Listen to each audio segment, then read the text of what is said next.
Let's talk about letters of support. And I'm going to start sharing my screen. And when it comes to letters of support, once again, the first letter is a personal recommendation. It's applicable for both talent and promise.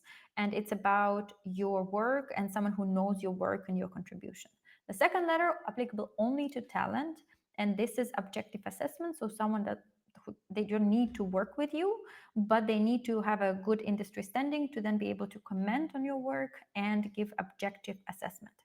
So when it comes to the letters, endorsement bodies actually quite clearly tell you what needs to be there. Here is the guidance. So letter of personal recommendation. I will say it once again. Ideally, it would be 3 pages long as well. So the person needs to be resident in the UK, not British citizen. It can be anyone who is just permanently residing currently in the UK. Familiar with your work and your contribution in the field, eminent individual who is qualified to assess the claims of exceptional promise or exceptional talent. The letter should include how the eminent person knows you, details of your achievements in your field, in the opinion of eminent person you exhibited talent or promise, how you would benefit living in the UK, and how you are likely to contribute to UK research and innovation and wider society. So when you choose who your referee will be, we are looking at professors and researchers, not lecturers or just like people, administrative people or business people in companies. And this person needs to be resident, so they can be on a work visa, they could be on ILR, it doesn't matter, as long as they are legally residing in the UK, and they need to be familiar with your work. So again, ideally, it would be someone who you published research with or who is your professor. Each letter usually starts with introduction of that person. You can either submit their CV or you can add a biography about them in the beginning. The bigger their achievements and credentials are, the more, let's say, they're qualified to assess your claims of being a promise or a talent. I would recommend stating the timeline of how you know each other with actual dates after the intro of the person, and then just talking about your projects, the research that you do, the published articles, what's so special about it. I would not shy away from words like exceptional, outstanding, excellent. The more you use those big words, the better. The letter should make you cringe when you read it. And then you need to answer very specific questions like, how would you benefit living in the UK, number one, and number two, how you're likely to contribute. Unfortunately, I've seen quite a lot of rejections where a person wouldn't include that in the letter. And this is a very vital part because they do reject based on we didn't see any potential contribution that the person would make. So think about what you're going to do academically and research wise in the UK.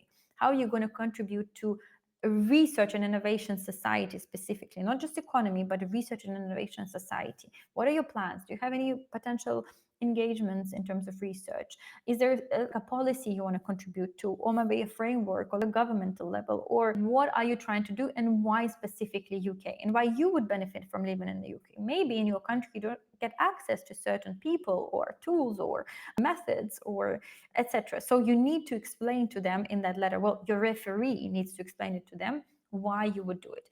Quite often, if you worked with a person before and they already moved to the UK, they can talk about their experience and how they see that they would be so great for you as well to live in the UK because you get access to this and this. You'll be able to do these exciting projects and then in return contribute to the UK. Contribution should be quite a big paragraph when you talk about that.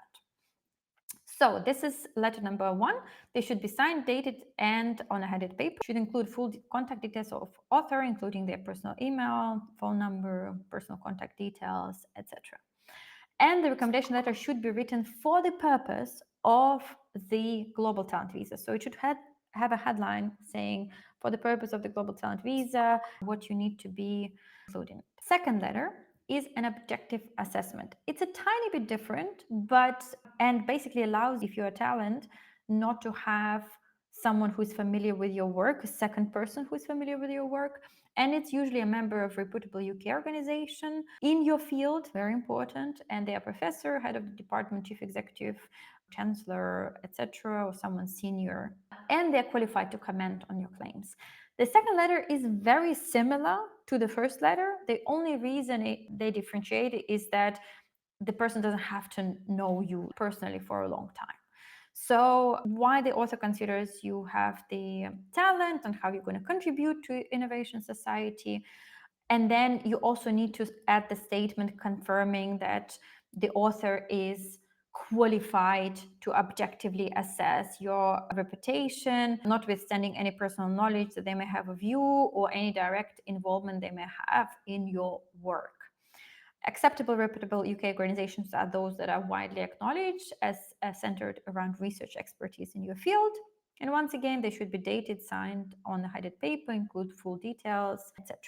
Usually just need one or two, depending on your promise of talent, but we always recommend adding additional letters, non-UK ones. So for example, you can have, if you're promised, you can have one UK letter, and then for example, a second or even maybe a third letter from someone outside the UK that is also a professor and satisfies all those criteria, just non-UK. Ideal case scenario, you submit 3 letters, regardless of whether you're promised or talent. Again, it's not a must,